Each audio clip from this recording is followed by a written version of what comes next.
Our speaker tonight is Professor Sabeta Matsumoto, and she is new to Georgia Tech. So please give her a warm welcome as we hear about topology and geometry in the world of Weavables, Wearables, and Wallpaper.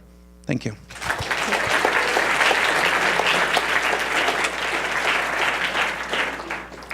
All right, is my microphone on? Yes. Okay, excellent.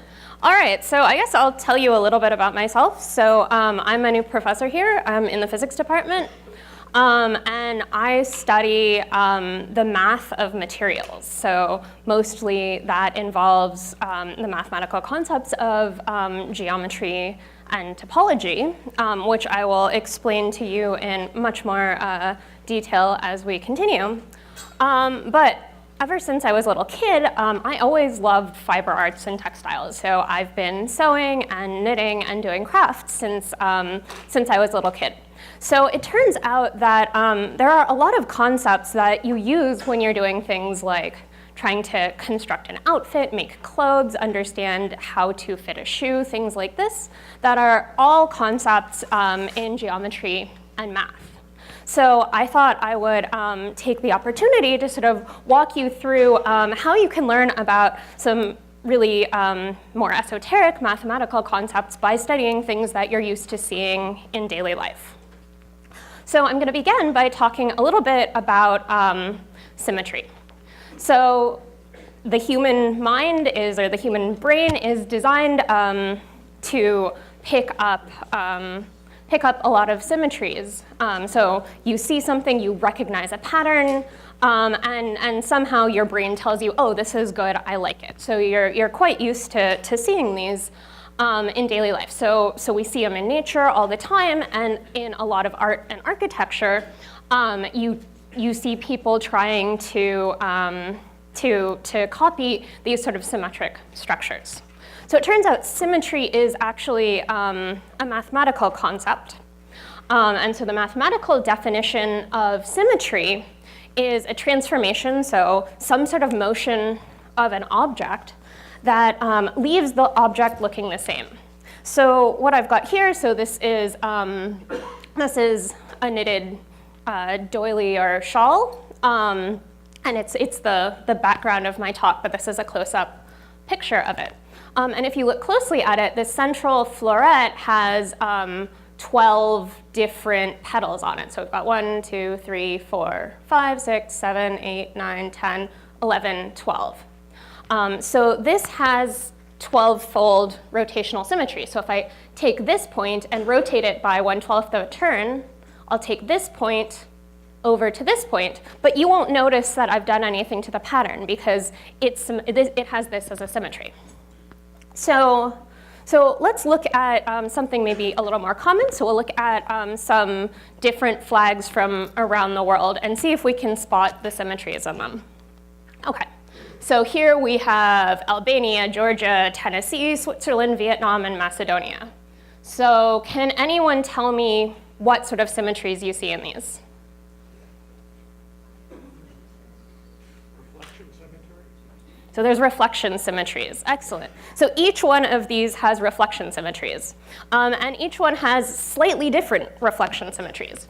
So Albania has a mirror symmetry straight down the middle here. So I'm going to draw them in for each of them. So each of the blue lines represents a mirror, and each of these mirrors is a symmetry of each of these patterns. So if I look at Albania again, so across this line, this mirror symmetry right here, I can take the part of the flag that's on the right and mirror it across that, and I recreate the entire structure.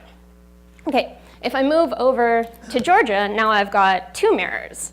So I can start with this unit in the upper right here, and if I mirror it once along this line here, I get the part in the upper left, and if I mirror it across this line here, I get the part on the lower right. And then if I do that twice, I end up with the part in the lower left here. So Tennessee has 3 different mirrors across here. Switzerland has 4, Vietnam 5, and Macedonia has 8 mirrors.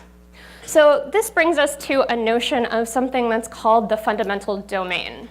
So I've highlighted what the fundamental domain is for each of these different flags here. So the fundamental domain is the smallest part of the pattern that I can take all of these symmetry operations on and recover the whole object. So in the case of, say, Vietnam, looking here, I only need this little wedge of the star, and then I reflect it across here and here and here and here and here and here and here and here and here, and I get back to the entire flag. Did I lose my microphone? No. Okay. Okay. So we understand mirrors and reflections pretty well now. So here's a new set of flags. Okay. So what sort of symmetries do we see in this? Rotations. Excellent. Okay, so each of these has a rotation symmetry to it. So South Korea has a slight caveat to that. So if I ignore the fact that these lines have breaks in them and that the colors change, so this has a line of reflection symmetry across here.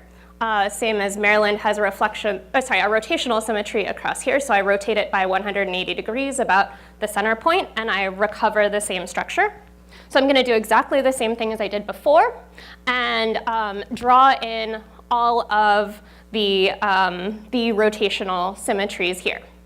So the Isle of Man is kind of interesting because now I have something that has threefold rotational symmetry, or 120-degree rotational symmetry.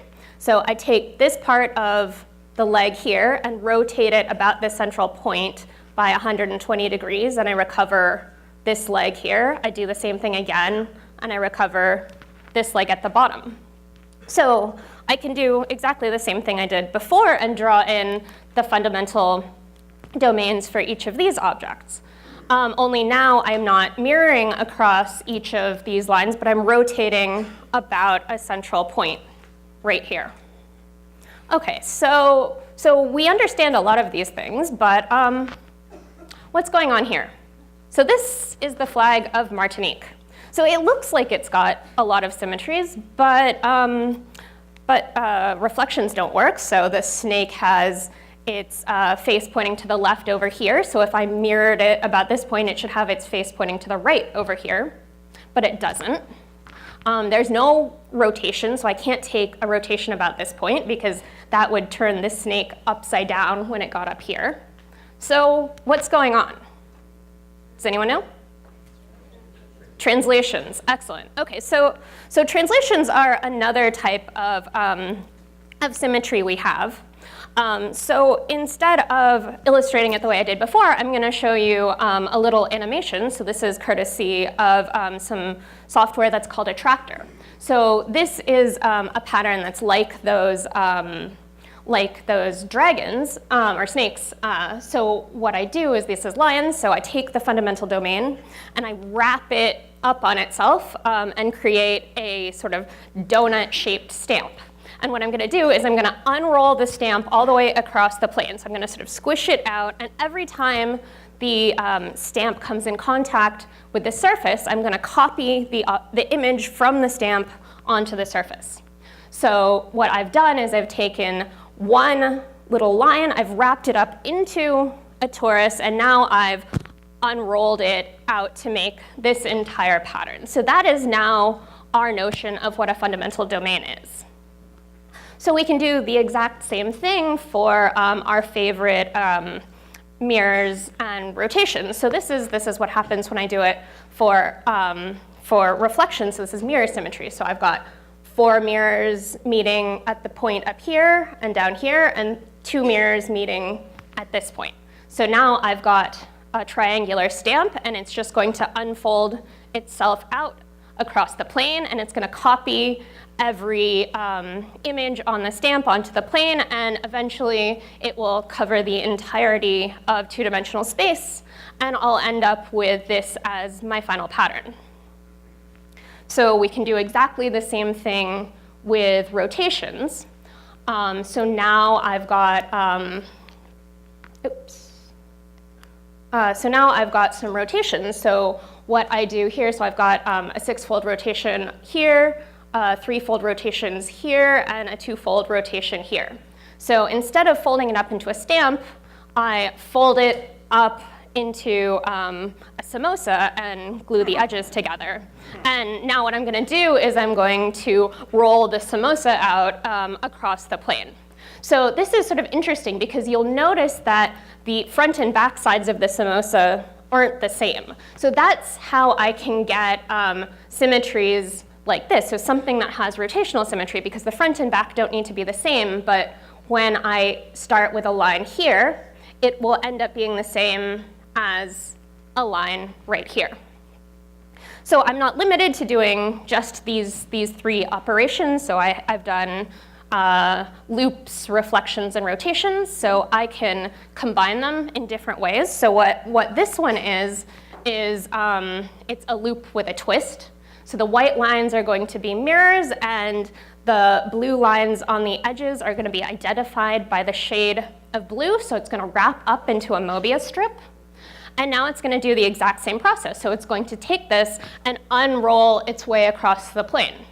But the Mobius strip is kind of an interesting structure. It only has one side, and when it goes all the way around, what it's done is it's taken the bottom of the G down here and converted it to the top of the G over here. So that's how it unrolls and gets this staggered pattern that you can see here. So, okay, so this is now staggered, so alternating center here and center here. Okay, so it turns out that if I enumerated every possible way of doing this, I have 17 different ways of doing this. And these are called, this is called mathematically the Wallpaper Group, because it's every possible symmetry of wallpaper you can get. So these are every type of planar pattern you can imagine. So you've got some things that have rotations, you've got things that have reflections, and so on and so forth. So we can use this to understand a lot of what's living in 2 dimensions.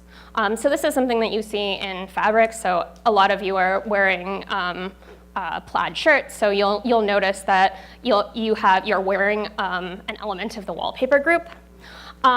So one thing that's a bit interesting about clothes, so this is a dress that's made out of one of these elements. So it has a 120-degree rotation about here, and it's got mirrors here and here. So this is so this is an element of the wallpaper group. And when I look at the bottom of the skirt, it looks perfect. I mean, there's nothing wrong with it. But then when I get up here and look at the bust area, you're going to notice there's something wrong. So I told you at the beginning that your brain's great at picking out what patterns are. And because it's great at picking out what patterns are, it's also great at picking out what isn't part of the pattern. So you look at this and you instantly realize that there's a defect in here somewhere. So we're going to try to understand what's going on here. So I'm going to take the next section of the talk, and we're going to try to do that. So this is going to involve us understanding 2 concepts. So we're going to need to understand something about curvature, and we're going to need to understand something about making clothes. Okay.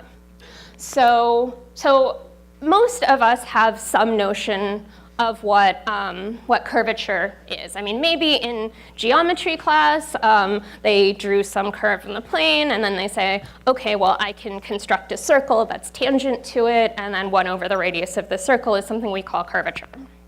Okay, so this is a definition. We can extend this to more complicated structures. But I think the one thing I'm going to point out is that humans are intrinsically curved.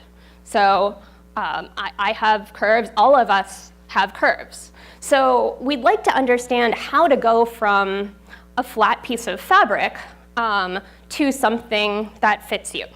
So fortunately for us, everyone here apparently is wearing clothes. So take a minute and think about some article of clothing you're wearing, and think about what sort of pattern pieces, so again, I'm going to use patterns twice. So patterns is the mathematical technical term, but it's also the term that, seamstresses and couturiers would use for the shape of pieces of fabric you cut out. So that would be also called a pattern. So I apologize if it gets a little confusing. So we'd like to understand how do we go from a piece of flat fabric to something that's curved. So this is a man's dress shirt. So you might think, OK, well, this is easy. I'm just going to cut out 2 pieces like this and sew them together, and I'll get a shirt. But it turns out that that is actually the set of pieces of cloth that you need to cut out to construct a man's dress shirt. OK, so this is really, really complicated. So what this is doing is this is taking all of these curved little bits and sort of gluing them together and sewing them together in a nice way that sort of complements different curved parts of the body. But we'll return to this in a minute. So there's a famous mathematician, Sir Christopher Zeeman, who passed away earlier this year, and he wanted to ask the same question. So he went to a conference in Thailand, and he saw some beautiful fabrics there, and he decided that he wanted to buy some beautiful Thai silk and bring it back and have a dress made for his wife. So he does this, he buys the silk, gets back, and every dressmaker around tells him, you don't have enough silk, there's no way we can possibly make her a dress. So he decided he's going to figure out how to do this himself. Okay, so he's going to make his wife a dress. So what does he do? So he says, okay, I've got a piece of fabric, I've got a flat piece of fabric like this, and I'd like it to wrap around a curved body. So what do I do? Okay, so I wrap it around. That looks like a cylinder. That's not a very pretty dress. So what do I have to do? I have to put in seams to it. So what I would do is I'd take out a little wedge here and sew it together inside, and then I do the same thing over here, and I do this all over in a nice symmetric set of ways, and I end up with a beautiful evening gown. Okay, so he discovered that there are 2 basic operations in getting something flat to a curved state. So in terms of sewing, these are called adding darts. So what do I do? So I take my piece of fabric, I turn it inside out. Let's see if I can do this. And then I sew a triangular wedge in like this. And then when I flip it back open, let's see if I can, OK. So when I flip it back open, I end up with something that now has a slightly conical shape to it. So that's something that has a type of curvature to it. So this is called adding in a dart. So these are used pretty frequently for things like busts and waists and things like that. So I can do sort of the inverse of this move, shall we say. And so what I do is I instead take a wedge of fabric and I put it into a seam. So now I have added in some extra area. So this is something that's called a godet. This is something that I guess you can see in the peplum on my dress. It's something you see in tulip skirts. So this is a way of adding in extra curvature. Turns out that these are actually mathematical concepts too. So we call them disclinations. So the idea here is I take something that has, let's see, document cam. OK, so I take something that has some symmetry to it, or like, for instance, this hexagonal piece.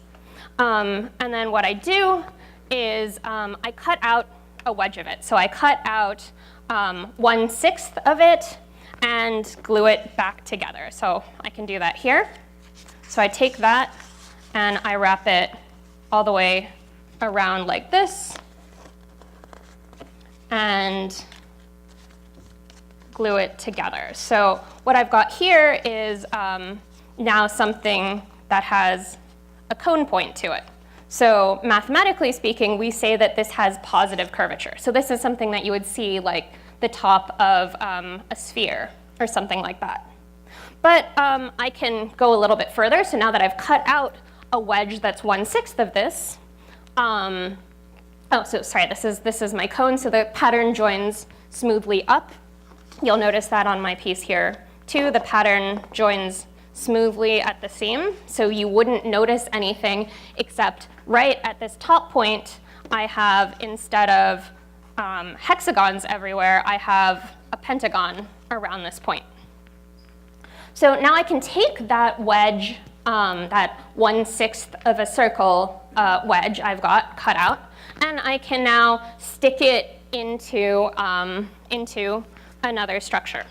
So, okay, so I'll do that over here. So now I've got another 1/6 of it. So what I'm going to do is I'm going to open it up like this and glue it back together. And now I end up with something else. So this is a saddle type structure. It looks kind of like a Pringle. I guess the physicist's joke is that it's called an anticone, since doing this makes a cone, this makes an anticone. So what this is now is, instead of having 6 pieces about the central bit, I now have 7. So I have now too much area for this to lie in a flat plane.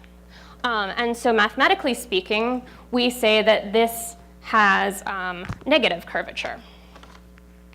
So this is my Pringle here. So you'll notice again that I haven't really disrupted the fact that I have hexagonal order. I've just added in an extra wedge. So the same thing goes for my pattern here.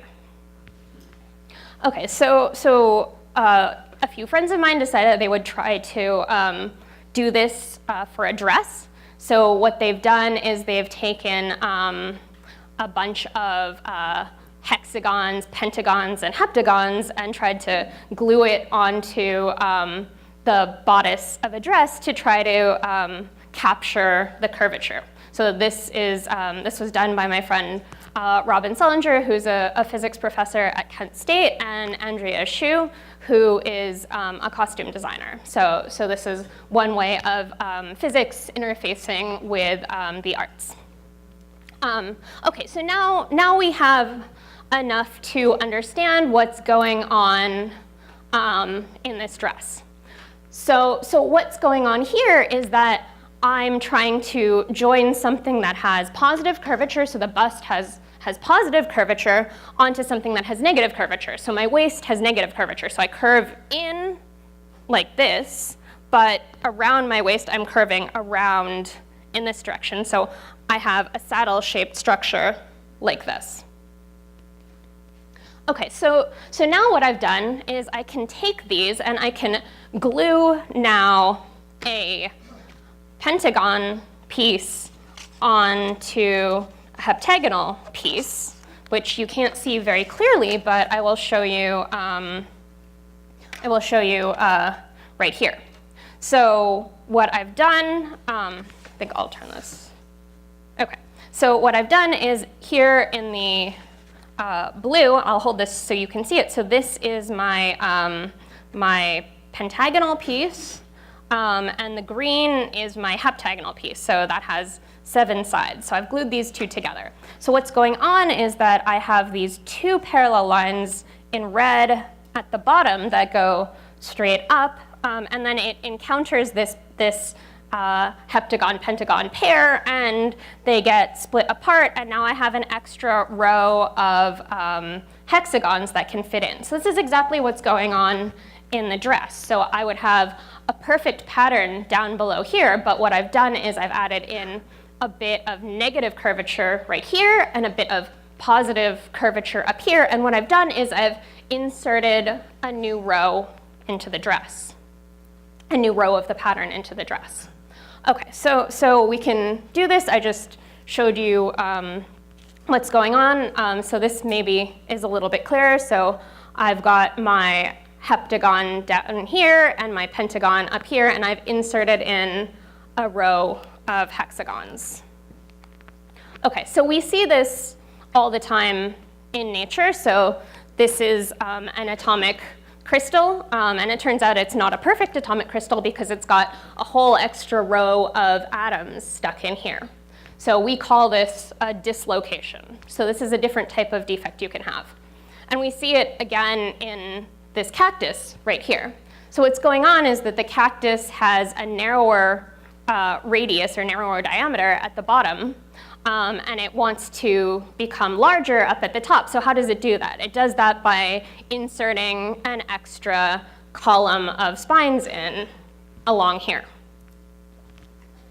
Okay, so we see this in fiber arts as well. So it turns out that knitting is basically a crystal structure. So I have columns of little V-shaped loops, and they stack next to each other. So you can think of this in a similar way that you would think about a crystal. So what I can do is I can insert defects in exactly the same way and use this to get curvature that matches any type of curve. So here along the bust, what I've done, the bust is wider around than the waist, so I have to insert columns of material along here. And what's going on here is that your heel has positive curvature, so it looks a little bit like a spherical cap. And anyone who's ever tried to wrap a basketball knows that it's really hard to get something that's flat wrapped around something that's curved. So how do we do this? So we do this by inserting in defects. So you can see here there are all of these rows straight up and down. And then what happens is they rotate around through some angle here and then rotate back around through another angle here. So this is in effect adding in one of these five-fold positive curvature defects. And that's going to allow the fabric of the sock to wrap smoothly around your heel. Okay, so we can see this in nature in other ways too. So this is a zebra. So he's got both dislocations and disclinations on him. So if I look around his belly, he's different levels of fat around it, shall we say. So he has to insert extra rows of stripes to completely cover his back nicely. But what's going on at his joints are that you have stripes that are oriented in this direction, and they need to merge smoothly into stripes that are oriented in this direction. So how does it do that? It does it by rotating around a point. So these are points of negative curvature where his legs meet his body. So he has to have disclinations there. Okay, so we've talked a lot about this in sort of a discrete way, but we can think about this in a more continuous sense too. So would it surprise you if I told you that the mechanism that goes into making the ruffles in this wedding dress is exactly the same thing that goes on in causing your small intestines to ruffle? No. Okay, so I've got some really smart people here. Okay, so it turns out that this is the same mechanism. So they're related because these are both objects that have negative curvature. So what's going on here is that you've got a composite material. So I've got something that's very stretchy. So in the wedding dress, it's the tulle. And then in the human, it turns out that there's actually a membrane that connects all of your intestines to your spinal cord. So that's quite soft and stretchy. And what's going on in the wedding dress is I take something stiff, so boning, and then sew it onto the length. In the gut, it is, in fact, your intestine that is much stiffer and has grown a lot more than the membrane connecting it to your back. So I did this again here. So this is a piece of fabric, so it's quite stretchy. And to it, so I stretched it out as far as it would go, and to that I sewed some ribbon. So the ribbon is not stretchy and it's much stiffer than the other thing. So I end up with this ruffled effect. So this is a type of negative curvature. Okay, so turns out that negative curvature is everywhere in nature. So this is something you see all the time.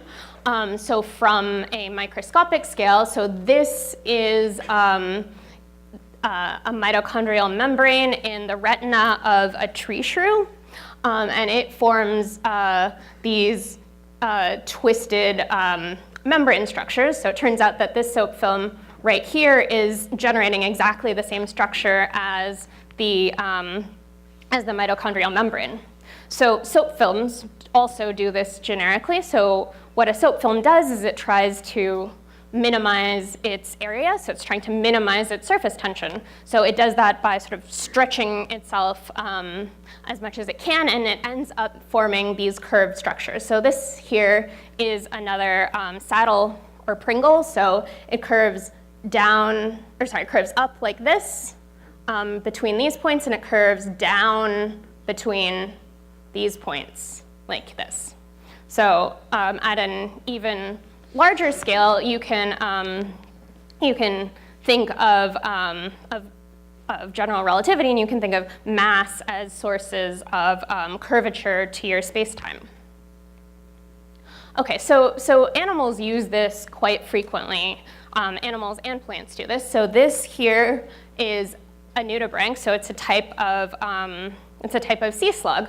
And what it's doing is it has this type of negative curvature along its sides, and it sends a wave of motion down it, and it uses that to propel itself forward.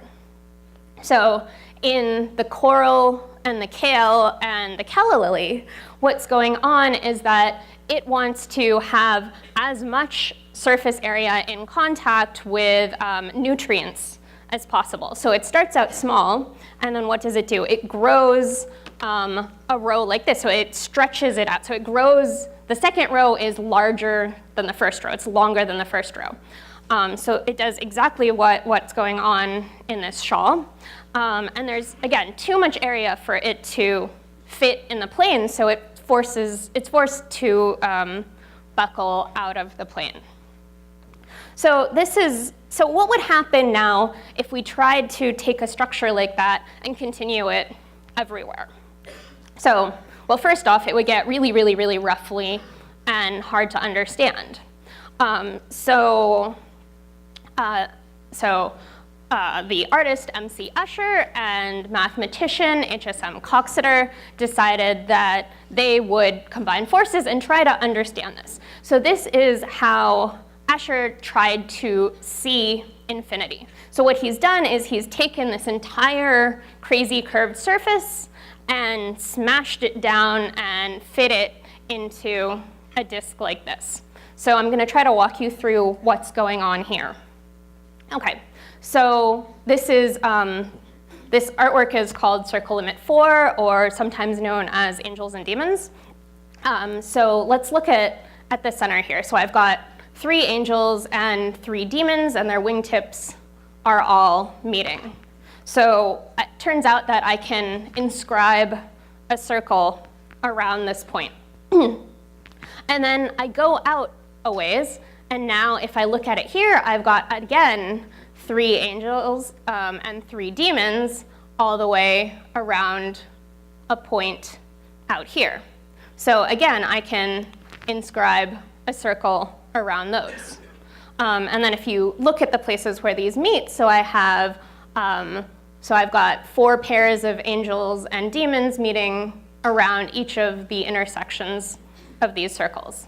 So what they're trying to say is that each of these circles, if this was actually this infinite roughly surface, which we call mathematically the hyperbolic plane, so all of these angels and demons would be the same size, only there's too much area for them to be the same size, so it would be forced to buckle out of plane.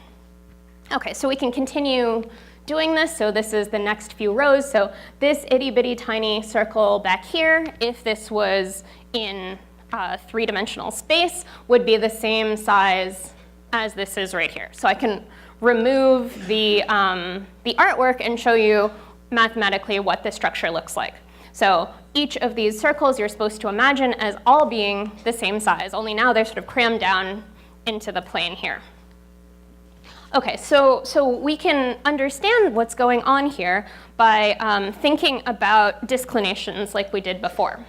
So what I can do is I can think about a honeycomb lattice. So I've got something that has hexagons that are tiling the plane. So this, as we discussed at the beginning, you can fill the entirety of two-dimensional space with, flat two-dimensional space. And you've got a bunch of hexagons, and each of the hexagons meets at a vertex with 3 hexagons. So there's 3 hexagons meeting around each vertex, and each of these has 6 sides. Okay, so what's going on in the Escher painting is that now instead of having 3 hexagons meeting, I've got 4 hexagons meeting. Okay, so I've got, this is a model of what Escher's artwork would look like if we brought it out into the real world. So you can look at this, and in fact, the center does have 6 sides. And if I look over here, you can see now that there are, in fact, 4 hexagons meeting around each point. So now there's just way too much area for this to fit into flat space. So that's one way I can go about constructing this structure. So another thing I can do is, instead of changing the coordination, so the number of polygons that meets around a point, I can change the number of sides of the polygon. So 6, we know, tiles the plane. But what if I change it to 5? So 5, I can fit them into a plane, but now there's this gap right here. So what I have to do now is join those up, and so that's exactly like what we were doing with the cone at the beginning. So now I've taken this and I've cut out some area, a wedge of area, and glued it back together. So if I decide to do this to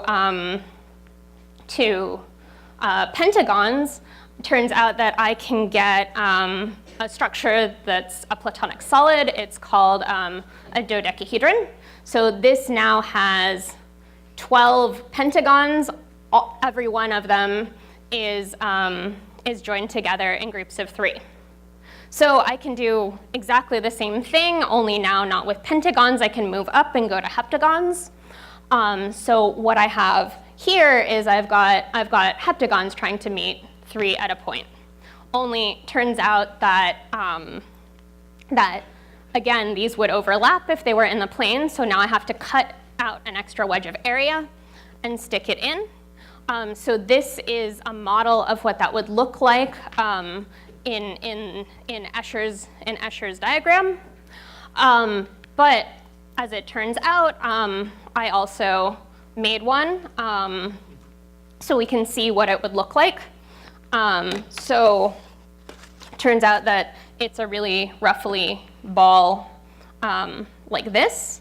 But if I look at it, so if I'm going to zoom in on one point here, I have a central circle here, and there are 7 neighboring circles. So 1, 2, 3, 4, 5, 6, 7 neighboring circles.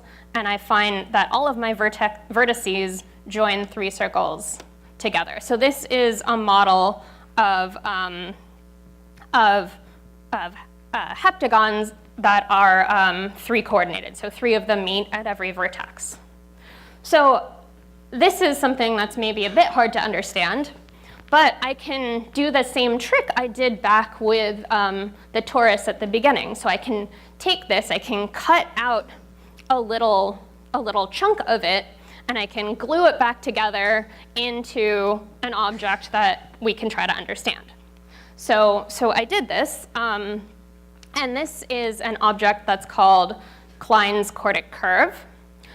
So this is something that is made out of 24 heptagons, and they meet 3 at a vertex. So this is exactly the same structure, only instead of it being this infinite, roughly doily, now I've taken it, and now it's something that is a bit more manageable.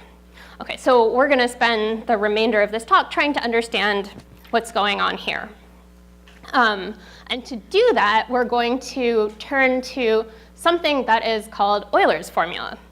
So it's somewhat miraculous, but you can relate the number of faces, the number of edges, and the number of vertices in any structure like this to the number of holes in it. Okay, so we can think about this. So this is our favorite dodecahedron. So clearly it has no holes in it. So let's go through and try to do the math, and we'll try to figure out, just verify that this in fact does have no holes. So the dodecahedron is made up of 12 pentagons, each meeting in groups of 3. So that means it has 12 faces, so each face is a pentagon. So what about edges? So there are 12 pentagons, each of which has 5 edges. So that would be, 60 edges, except 2 pentagons share an edge, so divide by 2. Okay, so that is 30 edges in the structure. And then we can do the same thing with vertices. So each pentagon has 5 vertices. There are 12 of them, so there should be 60, but instead we have these meeting in groups of 3. So each vertex is shared by 3 pentagons, so we can divide that by 3. So we end up with a total of 20 vertices. And so we can do this math. So we've got 12 faces minus 30 edges plus 20 faces is equal to 2. And 2 is 2 minus 2 times 0 holes. So okay, good. We've got 0 holes in this object. Okay, so this isn't strictly limited to doing it with straight edges. So I'm a soccer fan, and this is the World Cup ball from Brazil 2014.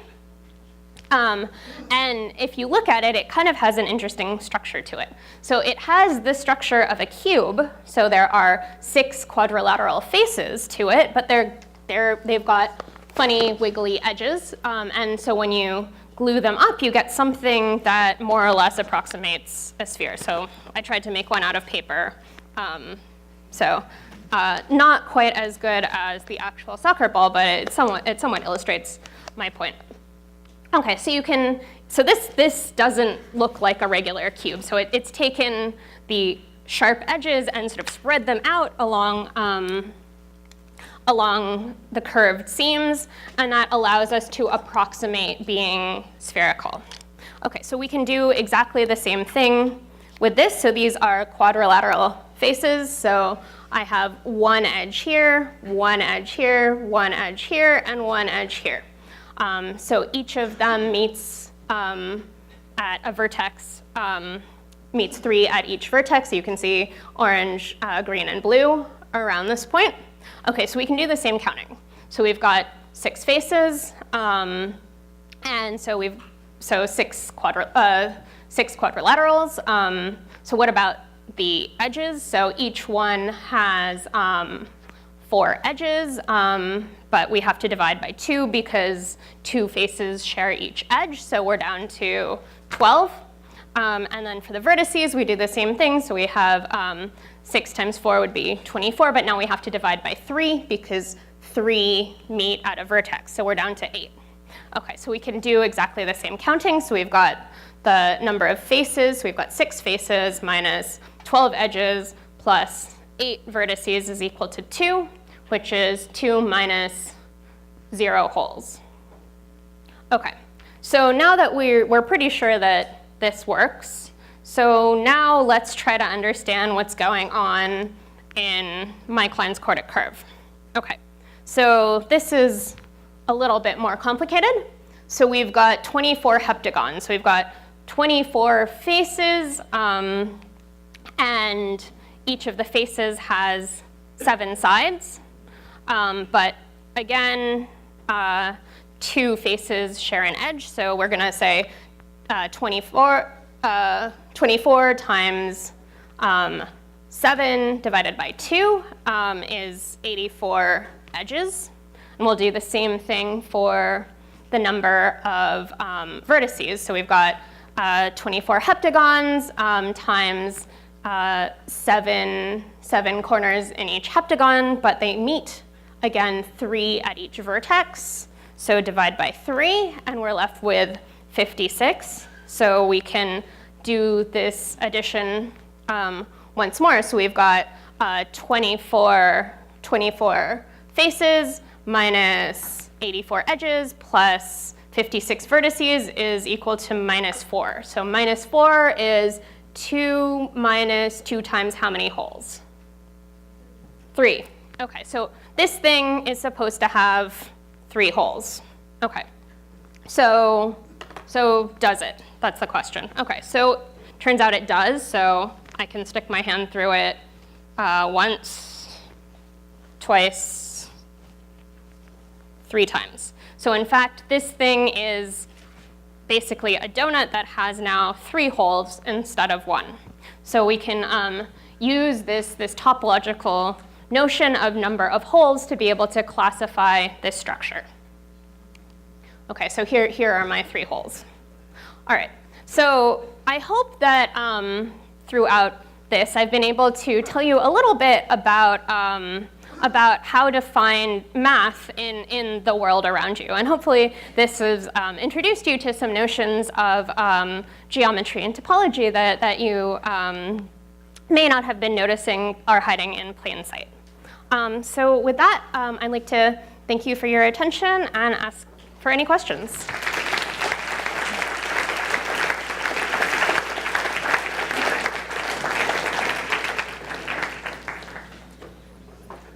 Have a question, just raise your hand. I'll bring the microphone so that everyone can hear your question.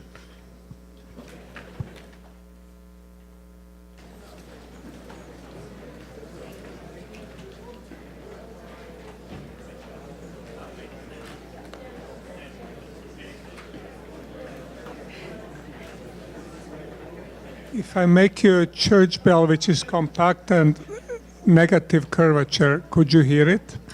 Sorry, if you make what? A church bell which is compact and has negative curvature, could you hear it?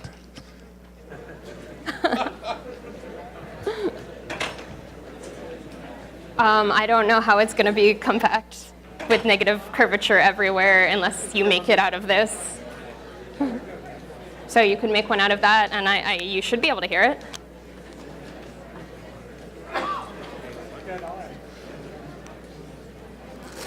I'm curious, as far as your personal history, did your interest in fabrics precede your interest in mathematics, or vice versa, or did they arise together? Pretty much concurrently.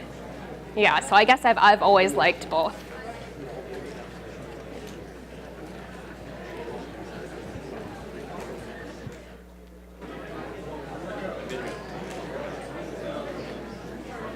So anyone is also welcome to come up and play with any of the toys afterwards if you're interested. Got a quick question, Sabetta.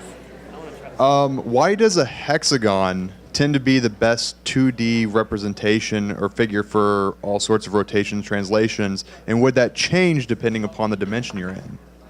Yeah, so hexagons are pretty nice from the point of view, I guess a lot of people like to think of them in terms of sphere packings. So if you imagine taking a whole bunch of pennies and you try to make the most compact structure, you're going to end up with something that looks hexagonal. So in some sense, that's the best thing you can do in 2 dimensions. Turns out when you move up in dimensions, the best thing you can do locally, so the best way to pack things in 3D might be tetrahedral. Turns out that you can't extend that to filling the entirety of space. So if you can try to do it, but you're going to find out there's gaps in it. So then you end up with things that are crystalline, but don't have tetrahedral symmetry. So BCC and HCP and things like that are all different versions of that. It's a great question.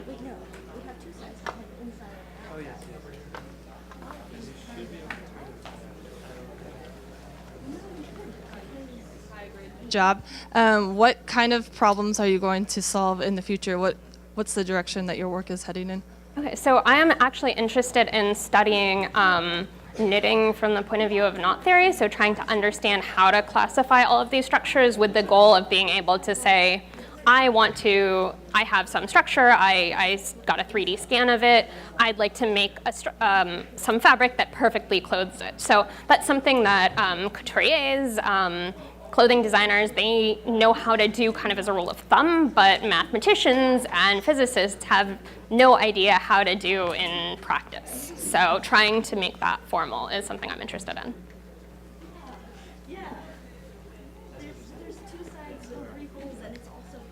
So is there a pattern that tortoise shells and fish scales have that can be mathematically described? That's a great question. So I think most tortoise shells are going to be made of things that are roughly hexagonal but of different sized hexagons. So that is another way that you can sort of remove a little bit of area, is if you've got a big hexagon next to a small hexagon trying to glue it up, you can sort of escape with a little bit of area that way. But if you wanted to have a spherical tortoise shell, you'd actually have to insert some pentagons in there. So this is what you see with soccer balls. So a soccer ball has 12 pentagons on it, and then everything else is a hexagon. So you have, so this is unique to the topology of it. So you have to have a certain number of pentagons to have it close up and be a sphere. Yeah, I was just thinking about fish scales and around all those curves. So they will probably also do it by changing some size, and sometimes they probably will have defects in them as well. So you might have, 2 on top and then 3 on bottom. It's a great question. What determines the number of holes that you have in each stamp, the topology of that? So the number of holes in... I forgot what you called it, the Klein? Oh, the Klein's quadratic curve. So this has 3 holes, and then the stamp you used for the translational symmetry it was like a torus. yeah, so the torus only has 1 hole. So the torus only has 1 hole because it can make something that's flat. So something that fills the plane. So what you can do is, I don't have any pieces of paper. Oh, I guess I can do this. So what you would do is you'd take this and a piece of paper and you'd wrap it on itself one way, and then I'd take it again and wrap it on itself another way. And so when I do that, I can only glue these 2 edges together in one way. So that makes 1 hole. But when I do this with the structure that has heptagons in it, I have too many different ways of gluing edges together. So I don't just have 2 open surfaces, I'm gonna have 6 open surfaces. And so to close that up completely, I end up with 3 holes. Cool. So going back to the soccer ball, we see it like a regular pattern on like a regular soccer ball, right? But could I still end up with a sphere if I put all the pentagons together and then put the rest of everything else over here? Yeah, so you can still end up with a sphere doing that. You'll have distorted hexagons, but the thing about topology is it says you have to have 12 pentagons. It doesn't tell you where they have to be. So that's the thing with this edge counting, is it sort of cares about the total number, but nothing about specifically where they are. That's the question. Okay, well, back to the soccer ball. Adidas declared the 2014 ball the roundest ball they've made. So why does the quadrilateral that makes up the pattern become the best representation of a sphere versus a hexagon? Okay, so it really has to do with the shape of the curve in it, why it is the roundest ball. So the idea is that if I were trying to make a regular soccer ball, I have basically flat things. So I've got hexagons and pentagons that are stuck together. And then you have to, if I made it out of leather, I'd have to stretch the leather to wrap it around the surface of the sphere. So it turns out that if I have that really long, wiggly pattern, that means that I don't have to stretch the leather inside. I can use the boundary of the leather to stretch it around the ball. And that makes it easier to approximate something that's completely smoothly curved. That's a great question. So you would match the edges to just the radius for the ball? Yeah. Yeah, there's videos of them making it on YouTube. Yeah. All right, let's thank our speaker one more time. If you still have questions, you can come on down to the front. Thank you for coming.